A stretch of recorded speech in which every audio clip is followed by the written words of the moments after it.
কিছু যেন ভালো লাগে না, ব্যবসার জুত নাই, ব্যবসার হাল এত খারাপ। এইদিকে আমাদের সামনে বিলের ঢাপানি মাছ চলে আসছে, মাছ বেচা কিনা নাই। দেখো ওখানে 10টা বেজে গেছে, ওখানে দুটো সিলভার ভরি আছে, 80 টাকায় কিনা, গ্রামে এসে বলছে 5 টাকা সব দুবা। কি পরিস্থিতি বুঝি যাও, একদম লাইন খারাপ। কি করবো কিছু বুঝতে পারছি না।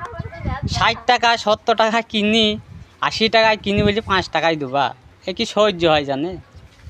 কি করব, সহ্য করতে হয়েছে। ব্যবসার জিনিস কিছু করার নাই, এটা আবার পচা জিনিস, না চাইলে উপায় নাই। 5 টাকাও পরে আর নেবে না, তখন বলবে ফেল দাও গা। 3 টাকা দিলেও নেবো না, ফ্রি দিলেও নেবো না, এটাই বাস্তব।